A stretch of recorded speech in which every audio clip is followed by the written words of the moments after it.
على النجم الرياضي الساحلي من خلال المحاولات في الدقائق الماضية هنا في شوط المباراة الأول. كرة فيها محاولة، غياب مؤثر لأسامة الدراجي في تشكيلة الترجي، بينما في الجانب المقابل فوزي البنزرتي في مباراة اليوم يستعيد خدمات الثلاثي أيمن المثلوثي وفرانكو واللاعب حمدي النجاز، الرجل الذي يعتبر من ابرز اللاعبين في الفتره الحاليه مع النجم الرياضي واحد اهم المدافعين الموجودين في كره القدم التونسيه. اللاعب حمدي النجاز والرجل الذي يعتبر ايضا محط لانظار الكثير من الانديه الفرنسيه وابرز الانديه الفرنسيه الكبيره التي تضع عينها على اللاعب حمدي النجاز في الفتره القادمه من اجل الحصول على خدمات هذا اللاعب في فتره الانتقالات الشتويه. لكن حقيقه النجم الرياضي الذي يستعيد البريد والكبرياء يريد المحافظه على حمدي، يريد التقدم، ترجي جول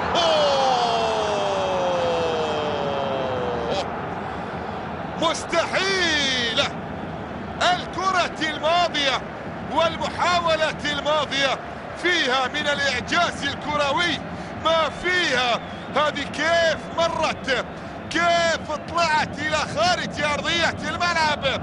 شوف الكرة الماضية، شوف المحاولة الماضية، الكرة بعد ذلك إلى خارج أرضية الملعب لا لا لا لا لا لا، غريب جدا، غريب جدا. وضعية الكرة الماضية تصل إلى خارج أرضية الملعب والمحاولة إلى ركلة مرمى والحكم يشير بالاستمرارية والتسديدة تأتي لكن إلى خارج أرضية الملعب. الآن ركلة مرمى مع وجود حسين الراقد في أرضية الملعب لاعب نادي الترجي الرياضي.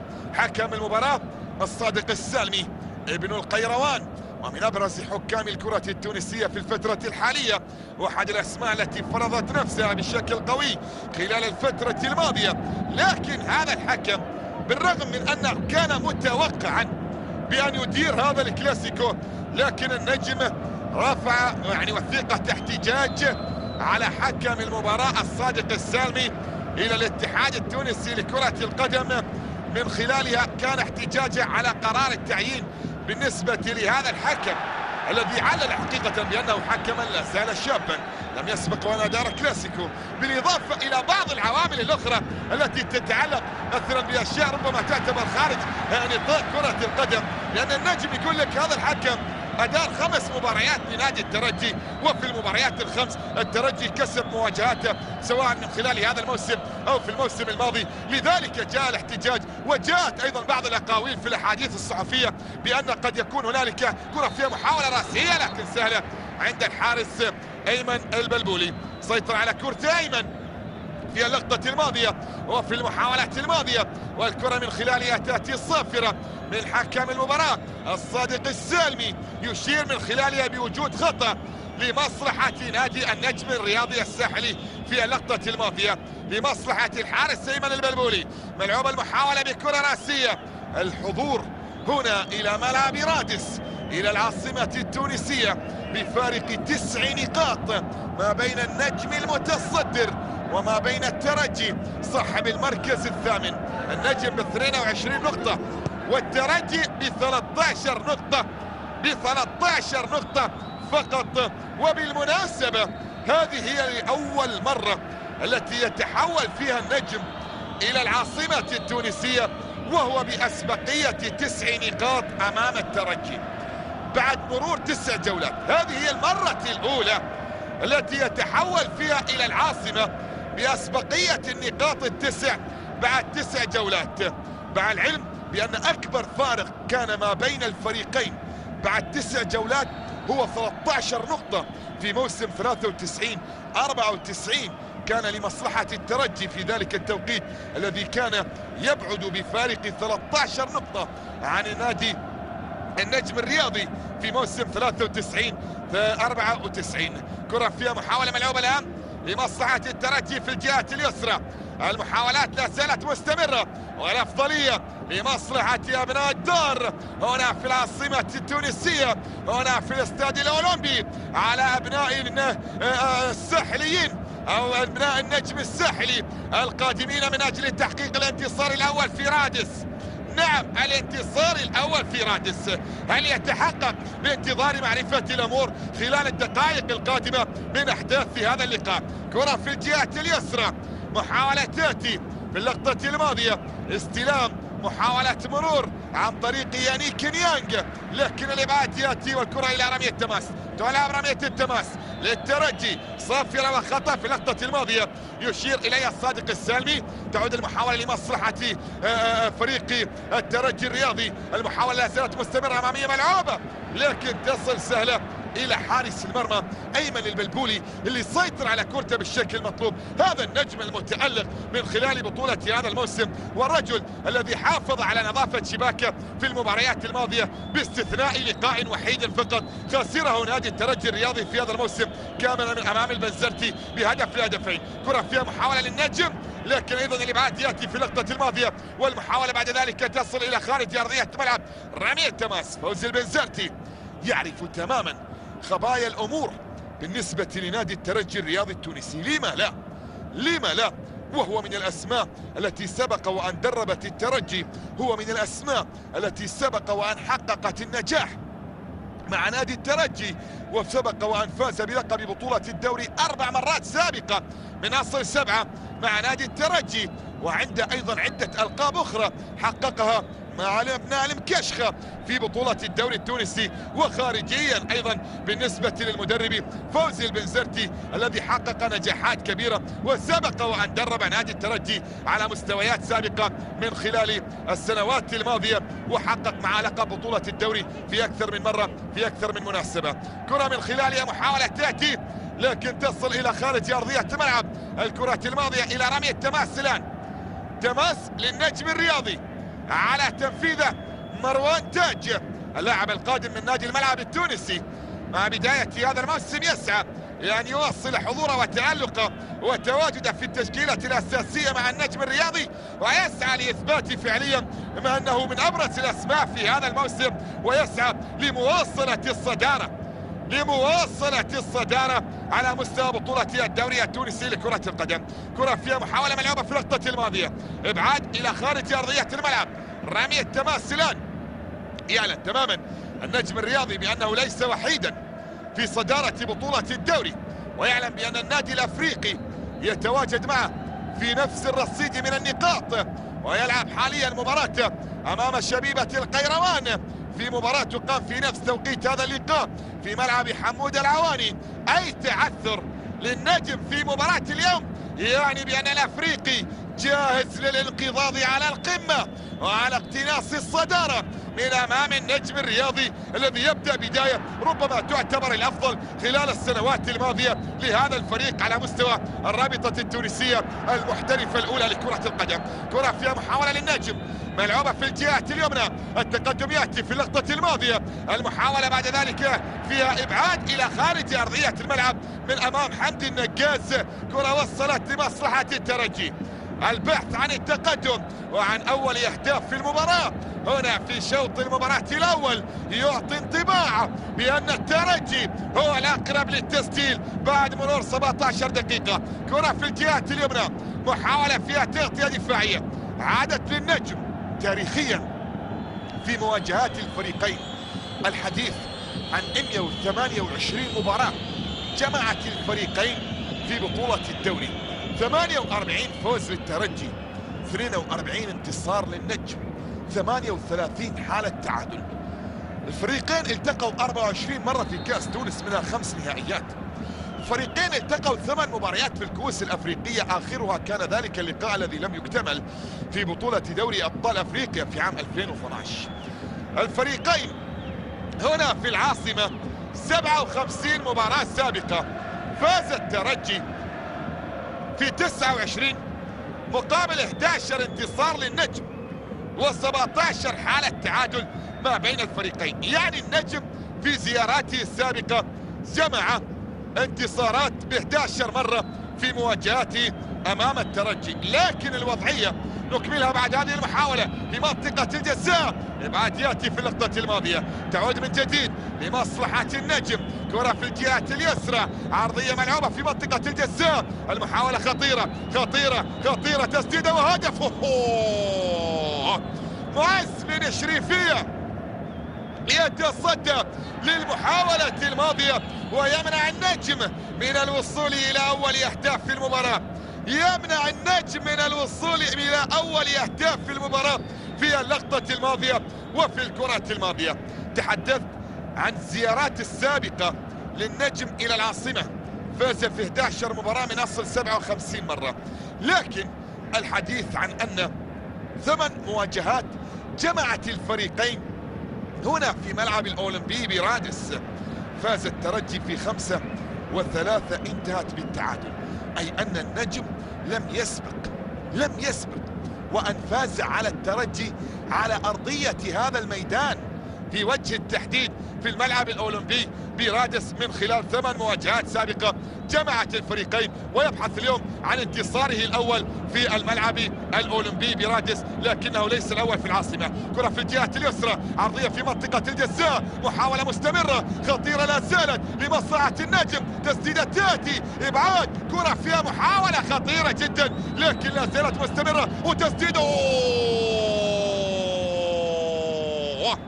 خطيرة المحاولات الماضية. النجم الرياضي أبناء الحمراء القادمون من الساحل يقتربون من هز أبناء المكشخة، يقتربون من هز شباكهم في اللحظات القليلة الماضية. حضور ووصول وخطورة على مرمى معز بن شريفية ممكن أن تعطي أول أهداف في المباراة، والكرة الأولى في الشبكة اليمين، في الشبكة اليمين من خلال الدقائق القادمة في أحداث شوط المباراة الأول. لكن 20 دقيقة ممتعة، 20 دقيقة حقيقة تعكس واقع جميل لكرة القدم العربية. إذا كانت هذه المباراة بهذا الحضور، بهذا الأداء الرائع ما بين الفريقين، ولله الحمد كرتنا العربية بخير، لكن يجب أن تستمر بهذا الأداء، ويجب أن يستمر الجنون في مدرجات الملعب الأولمبي في رادس من خلال جماهير نادي الترجي الحاضرة في هذا اللقاء والوحيدة في مباراة اليوم بحكم عدم السماح لجماهير الفريق الضيف بالحضور إلى المدرجات. كرة فيها محاولة ملعوبة في اللقطة الماضية، صافرة موجودة، والخطأ يأتي على بغداد بنجاح، خطأ علعلى بغداد بنجاح. كرة تتحول لمصلحة الترجي في المنتصف ملعوبة، لمسة في اللقطة الماضية لا زالت مستمرة. فرانكو العائد إلى أو عفوا هذا اللاعب أليسون أفول في اللقطة الماضية، والكرة بعد ذلك من أمام حسين الراقد إلى خارج أرضية الملعب، وصلت إلى رمي التماس لمصلحة الترجي في اللقطة الماضية، والتنفيذ يأتي عن طريق اللاعب الدولي الغاني اللاعب أليسون أفول الذي يلعب رمية التماس، وصلت إلى يعني كينيانج، عرضية في منطقة الجزاء، إبعاد، وفي المرة الثانية فرانكوم هو اللي خلص لمصلحة الترجي من جديد. طالت الكرة وتحولت إلى خارج أرضية الملعب، الكرة بعد ذلك إلى رمي التماس. لقاء يقام وسط ظروف مختلفة ما بين الفريقين. النجم خسارة وحيدة في هذا الموسم كانت من أمام البنزرتي بهدف لهدفين، وهي المباراة الوحيدة التي اهتزت فيها شباك الفريق في هذا الموسم، أي أن نادي النجم الرياضي حافظ على نظافة شباكه 8 مرات في 7 مباريات سابقة. الوضعية المثالية جدا بالنسبة للفريق الذي يعيش فترة في غاية الروعة مع المدرب فوزي البنزرتي، وهي استمرارية لفترة المدرب روجير رومير التي كانت في الموسم الماضي. الترجي تقريبا واحدة من أسوأ البدايات في السنوات الماضية بالنسبة لنادي الترجي الرياضي في بطولة الدوري التونسي لكرة القدم.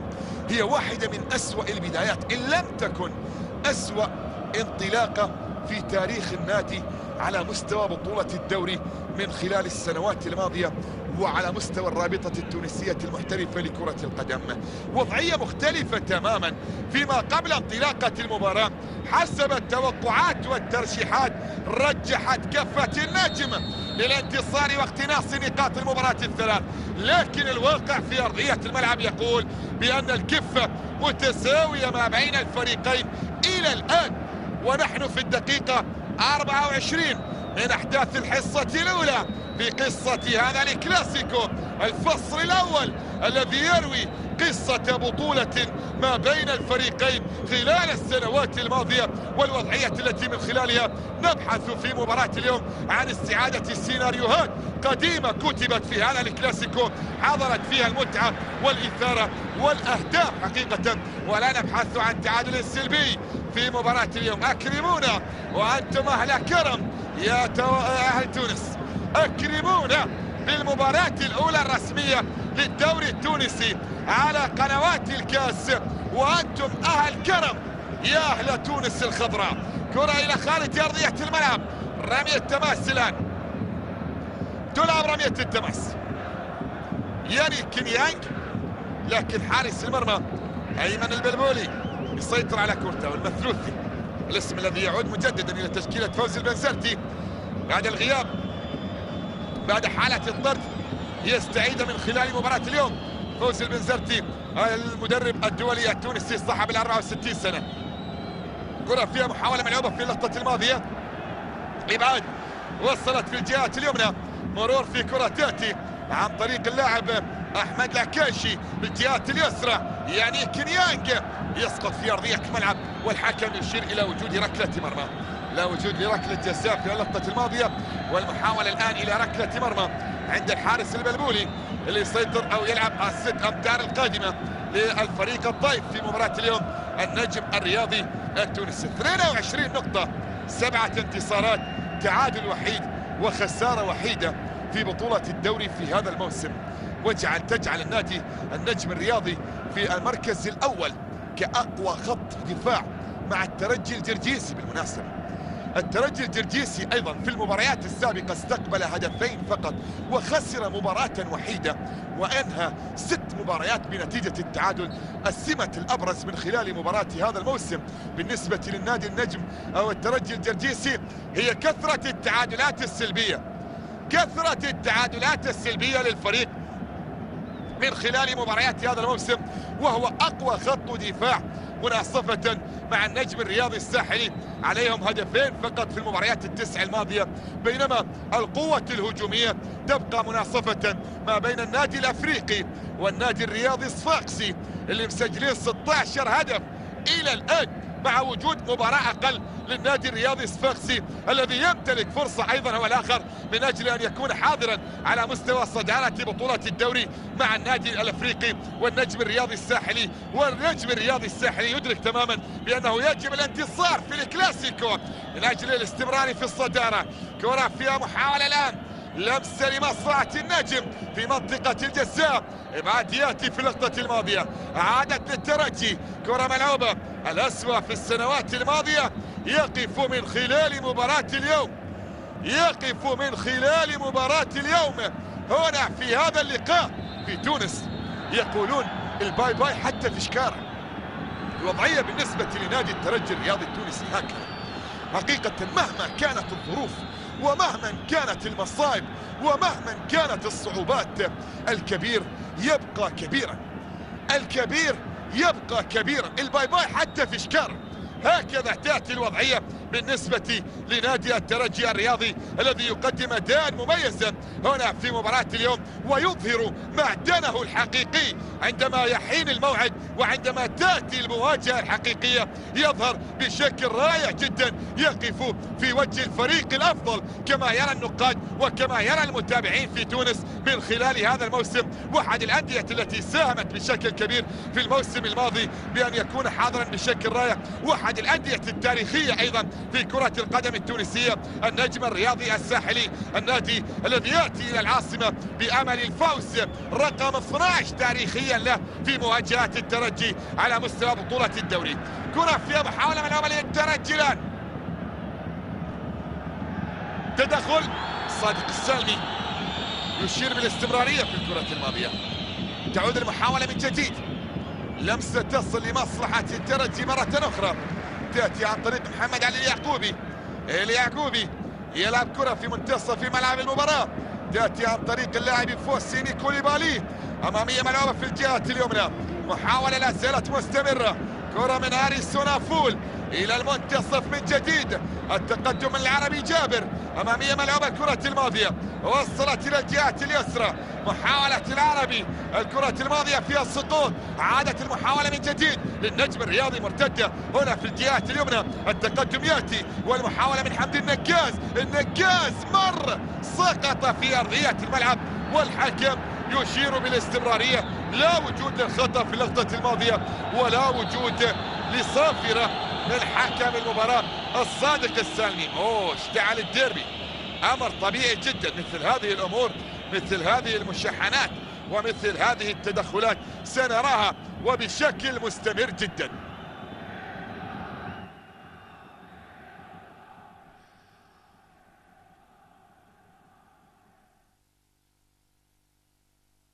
شوف الكرة الماضية اللي كان من خلالها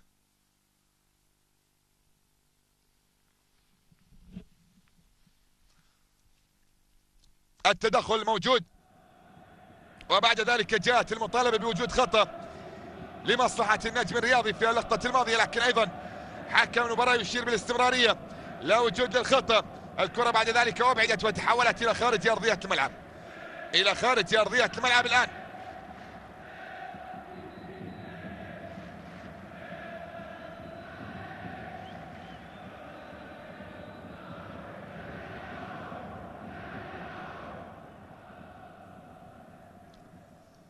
حديث من معز بن شريفية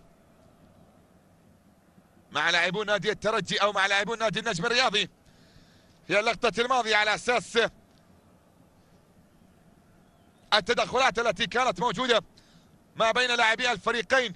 وهنا حكم المباراة الصادق السلمي، حكم شاب، وكما ذكرت من الأسماء التي ثارت الجدل في مسألة تعيينها لمباراة اليوم، بالرغم من أن هذا الحكم يعني كما يرى الكثيرون بأنه هو الأنسب حسب مواصفات اللجنة الخاصة بالحكام في الرابطة التونسية وفي الاتحاد التونسي لكرة القدم.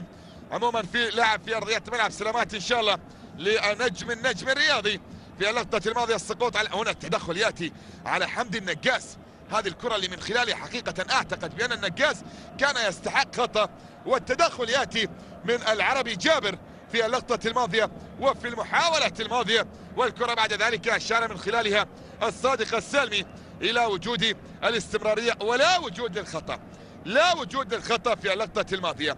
فوزي البنزرتي وخالد بن يحيى، مواجهة تونسية وفارق 10 سنوات ما بين النجمين. هذا بن يحيى اللي بالمناسبة يتمنى من لاعبو الترجي في مباراة اليوم بأن يقدموا له هدية عيد ميلاده، بحكم أن بعد 3 أيام من الآن سيحتفل بعيد ميلاده 55. هو من مواليد 12 من نوفمبر واليوم هو 9 من نوفمبر، يعني باقي 3 أيام فقط ويكمل 55 سنة. لذلك الأمنيات الكبيرة بالنسبة لخالد بن يحيى بأن يقدم هو هدية في يوم ميلاده أو بمناسبة عيد ميلاده إلى الجماهير، جماهير الترجي الرياضي، ويمني النفس أيضا من أبنائه اللاعبين في أرضية الملعب بأن يقدموا له هذه الهدية ليقدمها للجمهور الكبير للترجي الرياضي في تونس وخارج تونس، بحكم الشعبية الكبيرة للترجي خارج الأراضي التونسية عربيا، من أكثر الأندية العربية جماهيرية أيضا على مستوى كرة القدم العربية النادي الترجي الرياضي التونسي. كرة إلى خانة أرضية الملعب الآن، رمي التماس للنجم الرياضي، محاولة لأجل الوصول إلى أول أهداف في المباراة من خلال الدقائق القادمة، والحديث عن 13 دقيقة متبقية على نهاية أحداث الحصة الأولى هنا في هذا الكلاسيكو في كرة القدم التونسية، بعد البداية القوية والبداية المدوية من كلا الطرفين وصولا إلى الدقائق الماضية التي يبدأ فيها التخوف وجس النبض. كرة إلى خارج أرضية الملعب،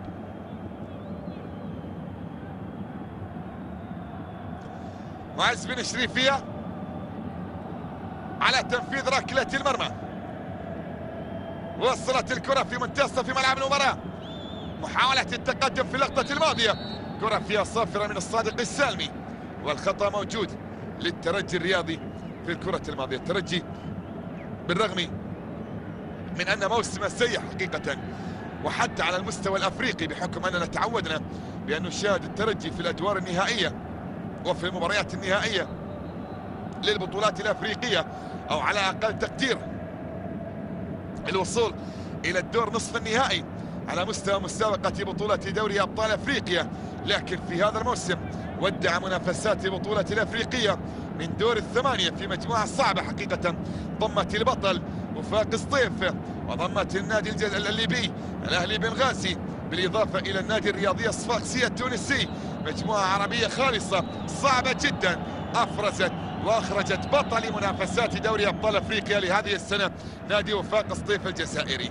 لكن بالمناسبة أيضا نادي الترجي سيعود مرة أخرى في الموسم القادم من أجل المشاركة، أو في النسخة القادمة في عام 2015 للمشاركة على مستوى بطولة دوري أبطال أفريقيا، بحكم أنه بطلا لمنافسات بطولة الدوري التونسي في النسخة الماضية. ونعلم تماما بأن البطل والوصيف في كرة القدم التونسية سيلعبون سوية في منافسات بطولة دوري أبطال أفريقيا. لذلك النجم الرياضي الساحلي لن يلعب في العام القادم في نسخة دوري أبطال أفريقيا، وسيكتفي بكأس الاتحاد الأفريقي أو الكونفدرالية. كرة من ركنية ملعوبة للنجم الرياضي، الإبعاد يأتي في اللقطة الماضية، والكرة بعد ذلك إلى خارج أرضية الملعب، والمحاولة إلى صافرة من الصادق السالمي تشير إلى وجود خطأ للترجي الرياضي في الكرة الماضية وفي المحاولة الماضية. سلامات مروان تاج يسقط في أرضية الملعب. هذا الالتحام اللي كان ما بينه وما بين اللاعب الآخر أيضا حسان الحرباوي، ما بين مروان تاج وما بين حسان الحرباوي في اللقطة الماضية.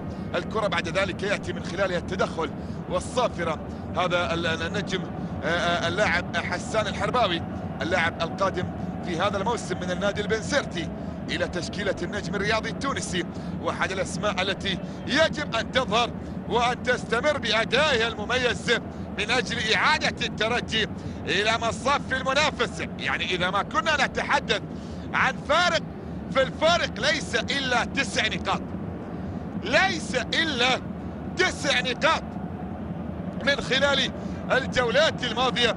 وبطولة الدوري التونسي تلعب على 30 جولة، أي أنه لا زالت هنالك 21 جولة متبقية، أي أن الفرصة لا زالت من أمام الترجي الرياضي للعودة للمنافسة من جديد، خصوصا في حال انتصاره في مباراة اليوم ووصوله إلى هزيمة بالنسبة لنادي النجم الرياضي التونسي في مباراة اليوم، فيما لو حدث هذا الأمر سيكون بمثابة الأمر الغير متوقع، لكنه ليس بالأمر المفاجأة. جانب من الحضور على دكة البدلاء وعلى بنك الاحتياط بالنسبة للاعبو النجم الرياضي. كرة فيها محاولة في اللقطة الماضية، المحاولة في الكرة فيها صافرة موجودة، خطأ.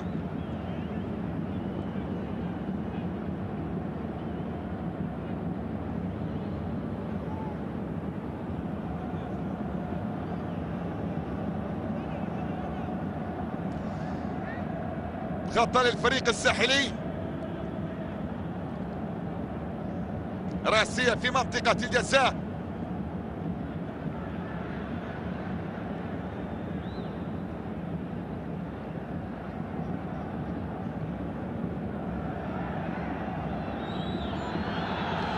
إبعاد الكرة الماضية، استلام يأتي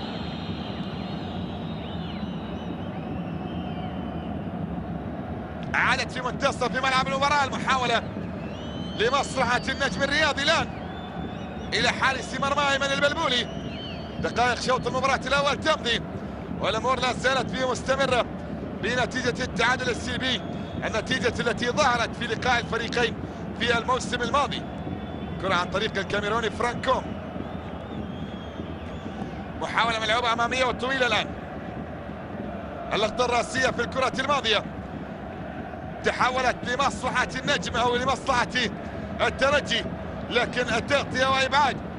تعود المحاولة من جديد، صافرة من حكم المباراة الصادق السالمي، والخطأ يأتي في اللقطة الماضية. تاريخ يحكى في مواجهات الفريقين، من الصعب جدا حقيقة في كرة القدم التونسية عندما تتحدث عن نجوم مروا، من الصعب جدا أنك تلاقي في ذاكرة الفريقين أسماء لعبت ومثلت الفريقين بالرغم من العداوة التاريخية، أو خلنا نقول بواقع كرة القدم التنافس الكروي الكبير. كرة فيها محاولة تسديدة، إبعاد، هدف أول، جول،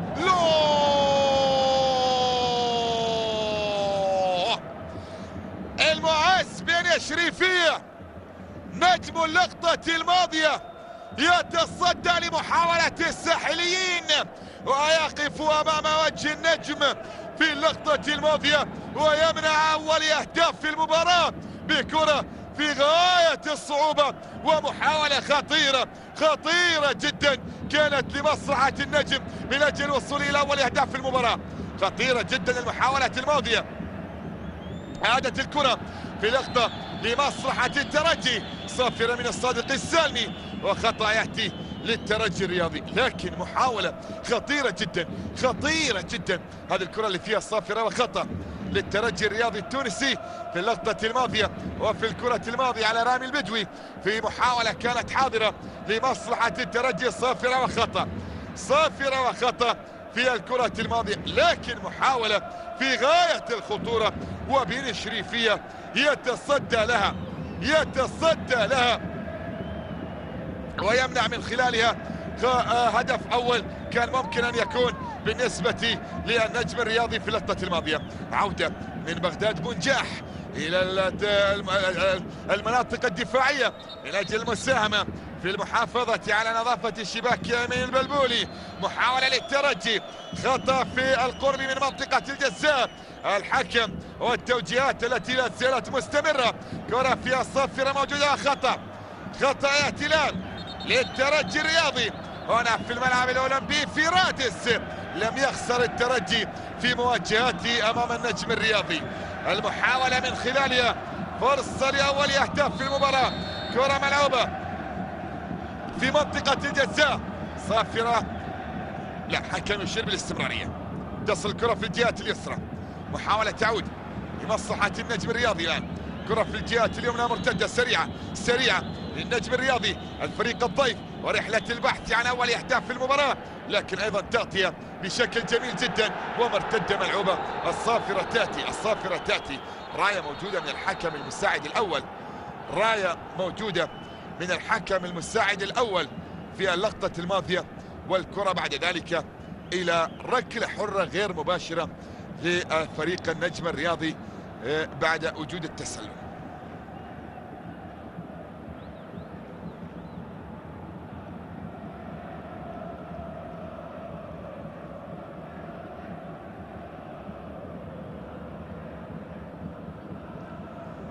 كرة ملعوبة أمامية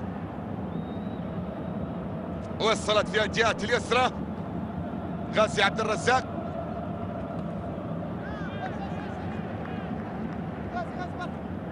تدخل وإبعاد إلى رمي التماس.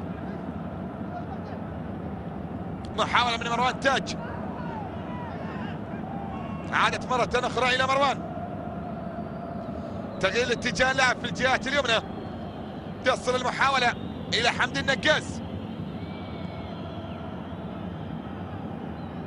أحد النجوم الخمسة الدوليين الموجودين في تشكيلة نادي النجم الرياضي من خلال مباراة اليوم. حمد النقاز ورامي البدوي ويوسف مويهبي، هذه الأسماء التي تلعب في المنتخب التونسي، بالإضافة إلى بغداد بنجاح الذي تمت دعوته مؤخرا لينضم إلى تشكيلة محاربو الصحراء للمرة الأولى مع المنتخب الجزائري. بغداد بنجاح بالإضافة إلى اللاعب فرانكوم اللاعب الدولي الكاميروني، الرجل العائد من إصابة أيضا بعد فترة غياب في اللقطة الماضية. شوف المحاولة الخطيرة جدا. كان ممكن للنجم الرياضي أن يسجل أول أهداف في المباراة وأن يتقدم في شوط المباراة الأول بالهدف الأول، لكن حارس المرمى المعز بن شريفية هو من يتصدى، والكرة بعد ذلك تصل إلى خارج أرضية الملعب. ركلة مرمى.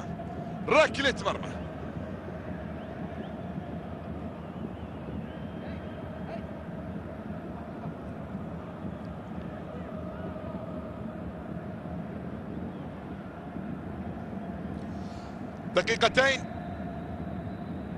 على نهاية أحداث هذا اللقاء أو شوط المباراة الأول. التعادل السلبي لا زال مستمرا هنا في الملعب الأولمبي برادس.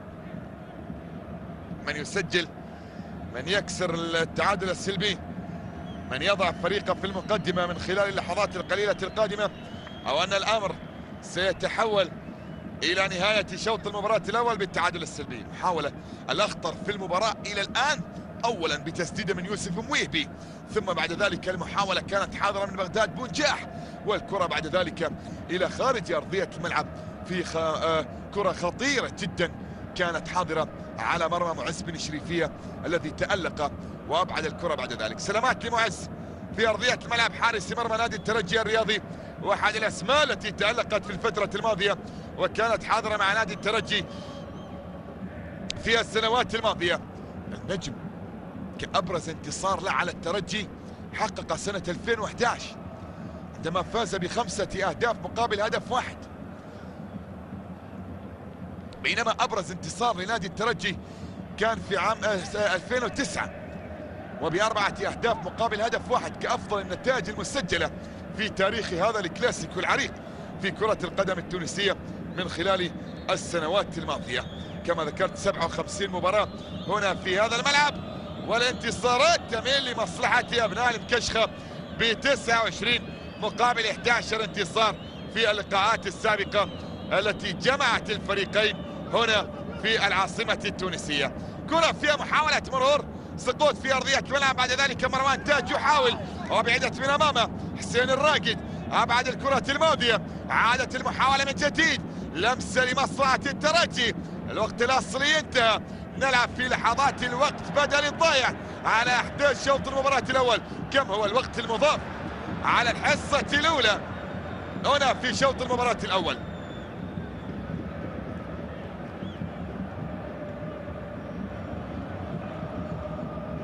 كرة ملعوبة الآن، تسديدة تأتي إلى خارج أرضية الملعب،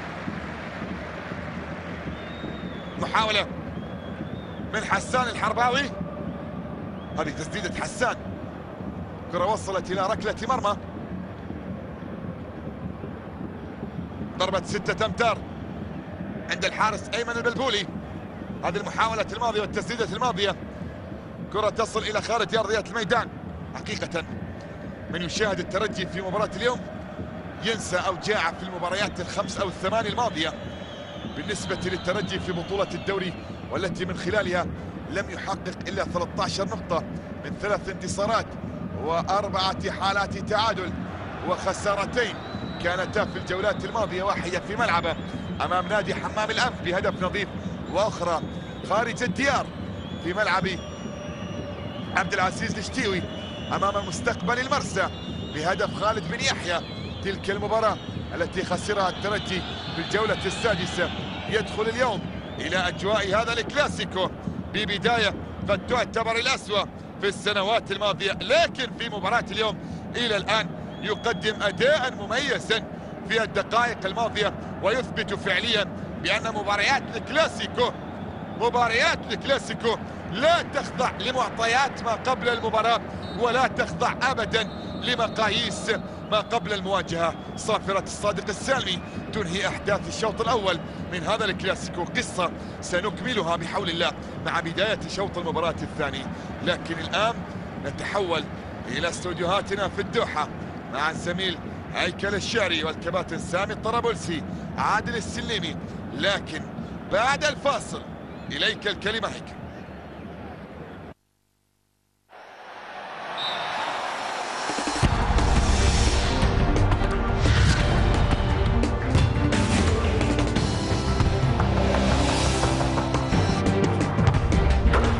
شكرا هيكل، الشكر موصول كذلك للزملاء والكباتن المحللين الفنيين سامي الطرابلسي وعادل السليمي، اسمين من الاسماء التاريخيه في كره القدم التونسيه. لكن عادل يا هيكل غير رايه ما بين توقعات شوط المباراه الاول وتوقعات شوط المباراه الثانيه، لان حقيقه انا شخصيا ايضا كنت اعتقد بان الترجي او النجم الرياضي في طريقه لتحقيق انتصار سهل في مباراة اليوم على الترجي قياسا بالظروف التي كانت قبل انطلاق المواجهة. بعد نهاية شوط المباراة الأول الوضعية اختلفت، ومع بداية شوط المباراة الثاني قد تختلف كثيرا. محاولة خطيرة ملعوبة، أوه شوف الكرة، قلت قد تختلف كثيرا. نعم الكرة الماضية فيها مطالبة بركلة جزاء للترجي، لكن حكم المباراة الصادق السالمي أشار بالاستمرارية ولا وجود للخطأ، والكرة بعد ذلك إلى خارج أرضية الملعب. نعم الترجي قدم أداء جيد في شوط المباراة الأول، ويستمر الآن مع بداية شوط المباراة الثاني من هذا الأداء الرائع الذي يعطينا انطباع بأن الترجي قادر على أن يكسب المواجهة في مواجهة النجم الرياضي هنا في مباراة اليوم. ينطلق شوط المباراة الثاني، وكالعادة المواجهة تبدأ أو الشوط يبدأ بمحاولات خطيرة جدا، والمحاولة جاءت عن طرف الترجي وبكرة كانت عن طريق اللاعب حمدي الحرباوي حسان الحرباوي في اللقطة الماضية وفي المحاولة الماضية، والكرة بعد ذلك إلى ركلة مرمى. الفريقان بنفس الرسم التكتيكي للمدرب الضيف فوزي البنزرتي في مباراة اليوم، أيمن البلبولي في حراسة المرمى، خط الدفاع غازي عبد الرزاق، رامي البدوي، عمار الجمل، وحمدي النقاز في المنتصف، فرانكو، نضال سعادة، وأمامهم ثلاثي مروان تاج وقدور بالجيلاني ويوسف مويهبي، وفي المقدمة بغداد بنجاح. لم نشاهد بغداد بنجاح إلى الآن هداف بطولة الدوري، الرجل الذي سجل هاتريك في هذا الموسم أيضا في شباك قوافل القفصة، والرجل الذي يتصدر قائمة هدافين بطولة الرابطة التونسية برصيد 7 أهداف، والرجل الذي كان يعني رئيسا للهدافين في النسخة الماضية من بطولة الدوري. في الجانب المقابل خالد بن يحيى لا زال بمعاذ بن شريفية في حراسة المرمى، خط الدفاع العربي جابر، محمد علي اليعقوبي، سيف الدين بالعكرمي، هاريسون أفول في المنتصف، حسين راقد وكوليبالي، امامهم غيلان الشعلالي، حسان الحرباوي، احمد العكاشي، وفي المقدمه اللاعب يانيك نيانج. هذه الاسماء الموجوده في تشكيله ابناء المكشخه من خلال مباراه اليوم هنا في هذا الملعب في رادس. كره فيها محاوله للنجم، تسديده من اجل ان يسطع نجم في سماء العاصمه التونسيه هنا في ملعب رادس، يحافظ الفريق الضيف في تحقيق الانتصار، يسعى جاهدا لذلك، والامر ياتي الان. الكره بعد ذلك من خلالها المحاوله تاتي بوجود صافره وخطا لمصلحه نادي الترجي الرياضي، خطا للترجي الرياضي. كره فيها محاوله تاتي في اللقطه الماضيه، ملعوبه المحاوله الان،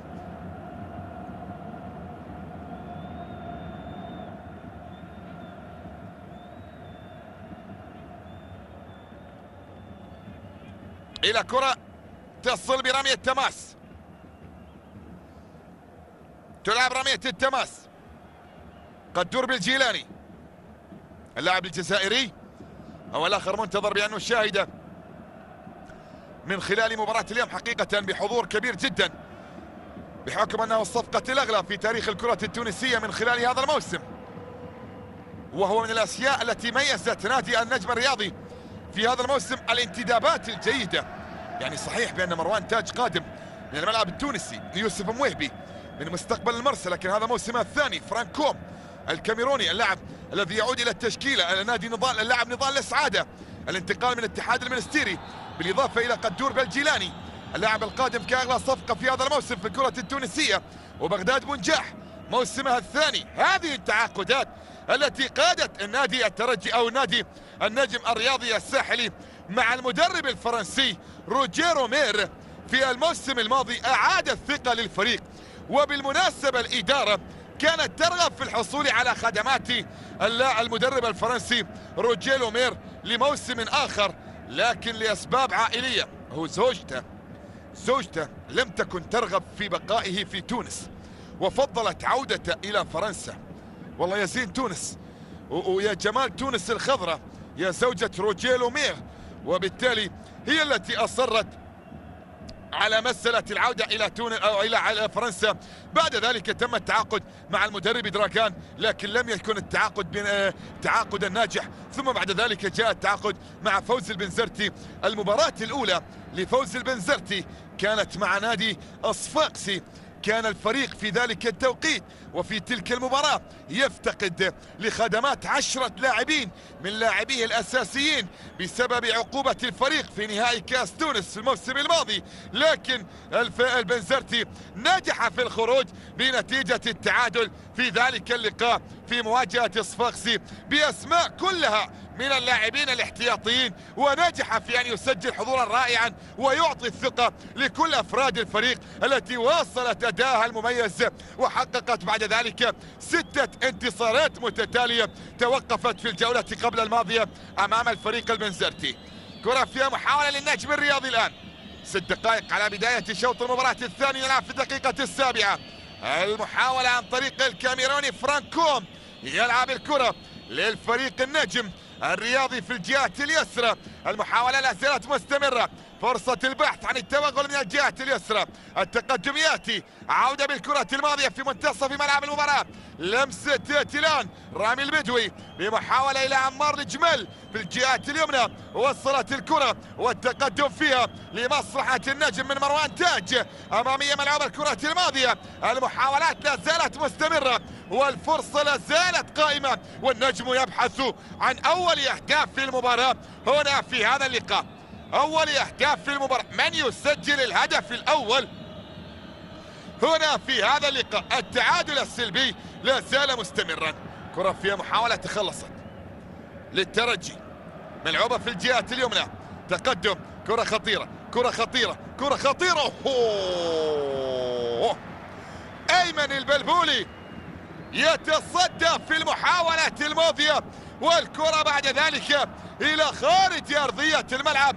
ركلة ركنية، ركلة زاوية بعد تسديدة جاءت من لاكايشي في كرة تصدى لها البلبولي، أبعدها إلى خارج أرضية الملعب، وصلت إلى ركلة ركنية. ركنية لمصلحة الترجي، ملعوبة في منطقة الجزاء، راسية وإبعاد في اللقطة الماضية. تعود المحاولة إلى مرتدة الآن.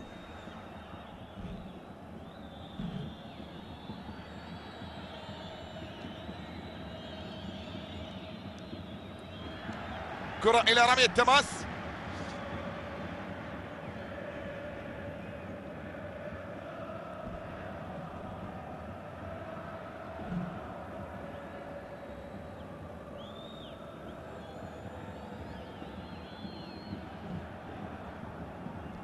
فيها مرور لكن أيضا تخلصت المحاولة. عادت للنجم الرياضي من جديد.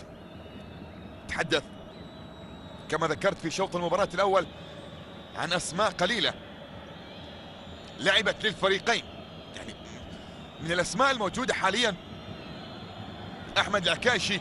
نكمل بعد هذه المحاولة، فرصة لأول أهداف. بن شريفية من جديد في اللقطة الماضية.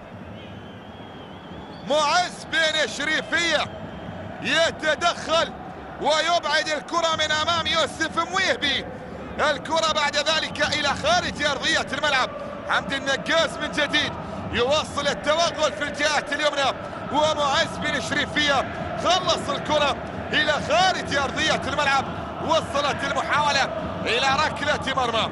جماهير الترجي في مدرجات الملعب الأولمبي برادس تواصل الهتاف من أجل مساندة الفريق هنا في هذا الكلاسيكو. قلت في مباراة اليوم لعكاشي، وايضا هنالك لاعب اخر لا يلعب اساسيا في مباراه اليوم الا شمس الدين الذوادي، هو من الاسماء التي سبق وان لعبت للفريقين، كانوا في النجم الرياضي وتحولوا للترجي التونسي. لطيفي، مليتي، جلاصي، كريدان، هذه ايضا من الاسماء التي سبق وان لعبت للفريقين تاريخيا في كره القدم التونسيه. مجدي تراوري لعله من اقل الاسماء التي كانت في النجم وتحولت بعد ذلك لنادي الترجي الرياضي التونسي، هو من الأسماء التي لعبت للفريقين أيضا.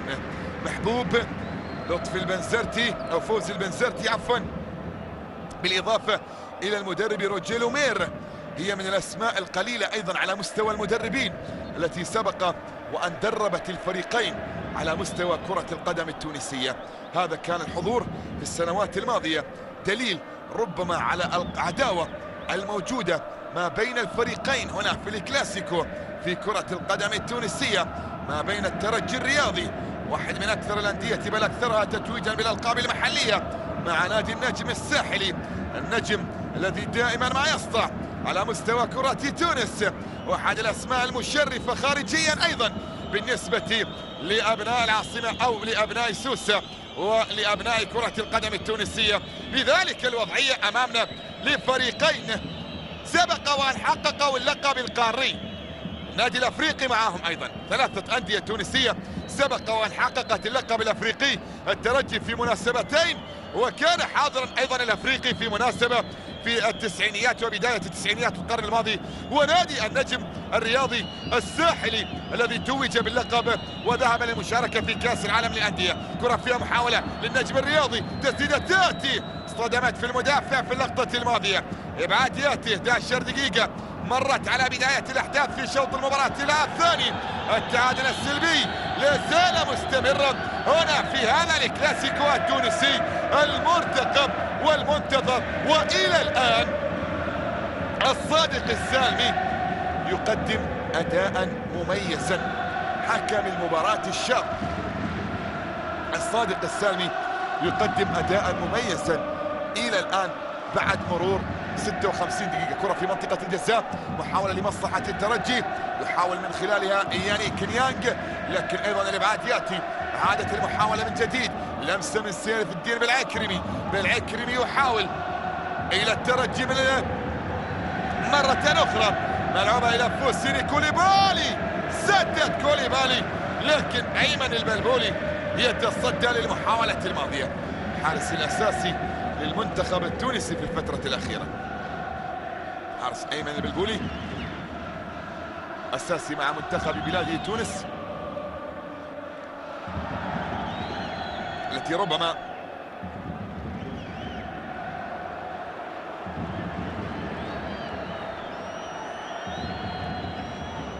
تستعد للمشاركة في بطولة كأس أفريقيا القادمة.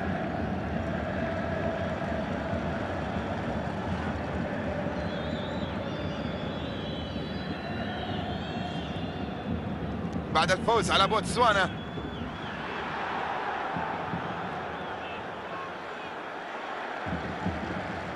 بهدفين مقابل هدف واحد، وبعد الانتصار أيضا على المنتخب المصري بهدف مقابل لا شيء، تونس تتصدر مجموعتها ايضا بعدما تعادلت سلبيا مع السنغال، وبعد ذلك فازت بهدف مقابل لا شيء وتصل الى النقطة العاشرة في المباريات الأربع الماضية ومتبقي لها مباراتين. ستخوض مباراتها القادمة أمام بوتسوانا هنالك في ملعب بوتسوانا في يوم 14 من الشهر الحالي، ثم بعد ذلك في استاد مصطفى بن جانيت في منستير ستستضيف المنتخب المصري في آخر مباريات المجموعة، وبالتالي هي تقترب إلى صدارة مجموعتها والوصول بعد ذلك إلى نهائيات أفريقيا القادمة المقرر إقامتها في المغرب في العام القادم. لكن الآن المغرب تقدمت بطلب لتأجيل بطولة أفريقيا، والاتحاد الأفريقي لكرة القدم تقريبا يرفض، وهو الآخر الذي طلب أو عرض تنظيم مشترك بين الجزائر وتونس للبطولة القادمة، البطولة الأفريقية التي تثير الكثير من الجدل خلال الفترة الماضية. لكن المنتخب التونسي بحول الله قادر على الوصول والمشاركة سواء من خلال الاستضافة أو من خلال التأهل المباشر في مجموعته. كرة ملعوبة اصطدمت، تحولت إلى خارج أرضية الملعب، ركلة زاوية بالنسبة للترجي الرياضي. ربع ساعة على بداية أحداث شوط المباراة الثاني، والتعادل السلبي لا زال مستمرا. البلبولي صاحب 30 سنة، التوجيهات مستمرة، كرة ملعوبة أيضا إلى ركنية جديدة، إلى الجهة اليمنى لحارس المرمى أيمن البلبولي. كرة إلى ركنية لمصلحة الترجي الرياضي. ساعة كاملة من اللعب، الأمور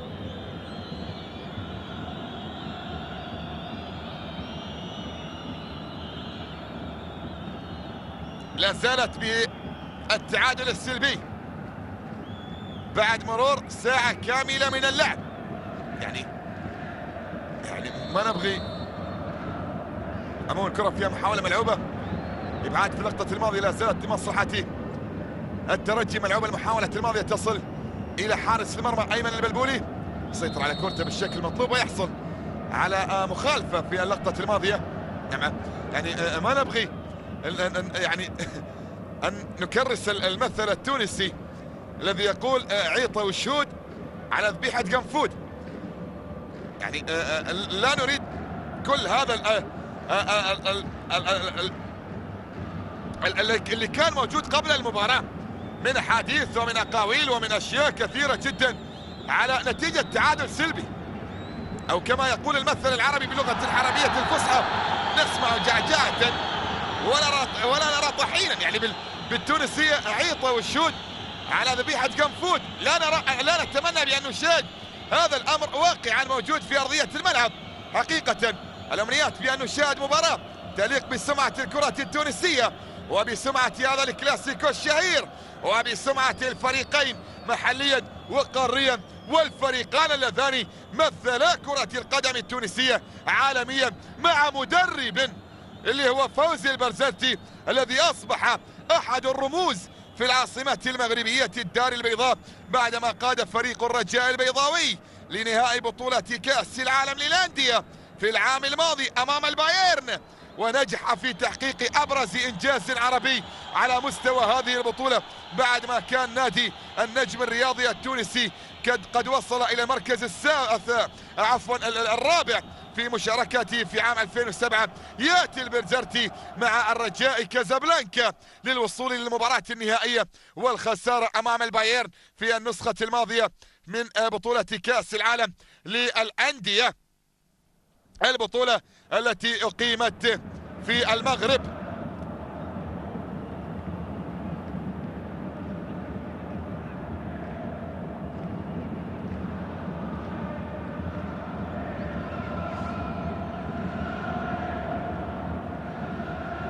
كرة فيها محاولة للترجي، وصلت في الجهة اليمنى عرضية في منطقة الجزاء، فرصة هدف أول ركلة جزاء.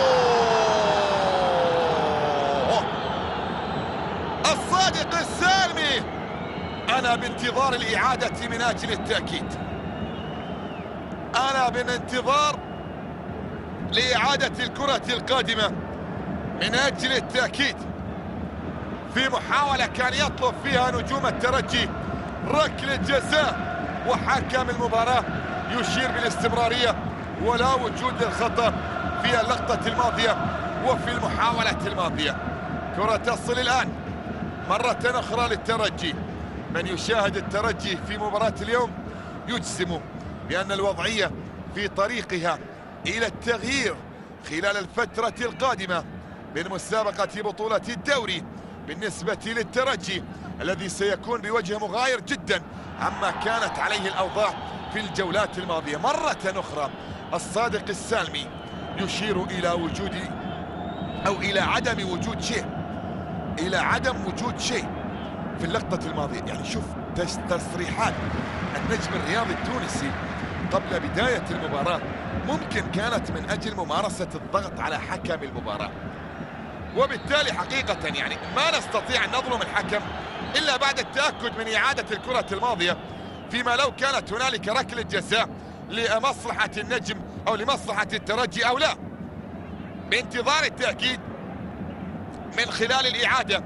وإن لم تكن كذلك فالزملاء في الاستوديو التحليلي أيضا هم سيكونون حاضرين من أجل معرفة فيما لو كان يستحق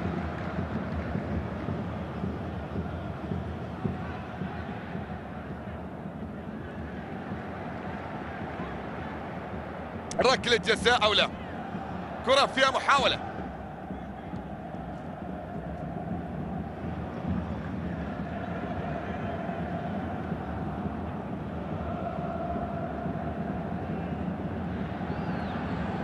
تعود لمصلحة الترجي من جديد.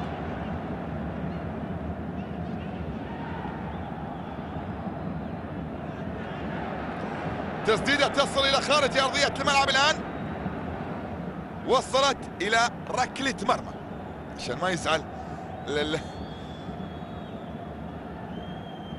الدكتور جاسم الحربي المميز جدا في قنوات الكاس، على أساس ما يزعل. ركلة مرمى، نعم الركل بالقدم والضرب باليد، وهي 5 أمتار وشوي، مو 6 أمتار، 5 أمتار وشوي بالنسبة لركلة المرمى. في اللقطة الماضية المحاولة وصلت إلى خارج أرضية الملعب، أفضلية للترجي في شوط المباراة الثاني من خلال النسبة الاستحواذ والسيطرة والوصول والمحاولات الخطيرة على مرمى أيمن البلبولي في الدقائق الماضية لشوط المباراة الثاني. كرة فيها محاولة ملعوبة لكن أيضا تغطية وإبعاد، والمحاولة إلى خارج أرضية الملعب وصلت إلى رمي التماس. الآن حكم المباراة ربما يأمر بإجراء التبديل الأول. نعم يأتي التبديل قدور بالجيلاني، يعني فوز البنزرتي واقعي جدا، واقعي جدا، لا يهم ما قدم قدور في الجولات الماضية، ولا يهم بحكم أن قدور بالجيلاني لاعبا من الصفقات الغالية صاحب ال25 سنة يترك أرضية الملعب في اللقطة الماضية وفي المحاولة الماضية كتبديل أول للمدرب فوزي البنزرتي من خلال إحداث شوط المباراة الأول. وعصام شبالي يدخل إلى أرضية الميدان. قدور بالجيلاني يترك أرضية الملعب، الجزائري صاحب ال25، وعصام جبالي يدخل إلى أرضية الميدان، اللاعب التونسي، اللاعب الصغير أيضا إلى تشكيلة الترجي في اللحظات القليلة الماضية. والأمور الآن في التبديل الأول للمدرب فوزي البنزرتي صاحب ال64 سنة، والرجل المولود في المنستير، وبدأ مسيرته التدريبية وهو في سن 29 سنة مع الاتحاد المنستيري الرياضي، وبعد ذلك تحول إلى بقية الأندية التونسية. وبالمناسبة هذه هي المرة الخامسة التي يدرب فيها فوزي البنزرتي النجم الرياضي الساحلي. في موسم 86-87 كانت المرة الأولى وحقق فيها لقب بطولة الدوري، بعد ذلك غاب وعاد موسم 91-92 لم يحقق شيء، ثم غاب لسنوات طويلة، ثم عاد في موسم 2006-2007 وحقق لقب بطولة الدوري وكأس الاتحاد الأفريقي، ثم غاب بعد ذلك وعاد في موسم 2012 لم يحقق شيء، ويأتي الآن ليقود الفريق إلى ريادة الترتيب في كأس الرابطة، أو عفوا في بطولة الرابطة المحترفين التونسية. كرة في منطقة الجزاء راسية، بغداد بنجاح كاد أن يكون حاضرا بنجاح كبير في الكرة الرأسية الماضية، لكن محاولته مرت بجوار القائم وتحولت إلى خارج أرضية الملعب، وصلت إلى ركلة مرمى عن طريق هداف الدوري ورائد الهدافين بغداد بنجاح. رأسية خطيرة جدا من الجزائري، تحولت إلى خارج أرضية الملعب، إلى خارج أرضية الملعب. يأتي الرد من خالد بن يحيى على تبديل المدرب فوزي البنزرتي، والكرة من خلالها يأتي التبديل الأول لمصلحة الترجي. التبديل الأول لمصلحة الترجي، هيثم جويني الرجل الذي كان متوقعا بأن يبدأ المباراة أساسيا يدخل الآن إلى أرضية الملعب، يدخل إلى أرضية الملعب، والعكايشي هو من يترك أرضية الميدان. إذا التبديل الأول، الكل كان يتوقع بأن يبدأ هيثم جويني المباراة أساسيا في هذا اللقاء. كرة فيها محاولة، فرصة خطيرة، جول جول!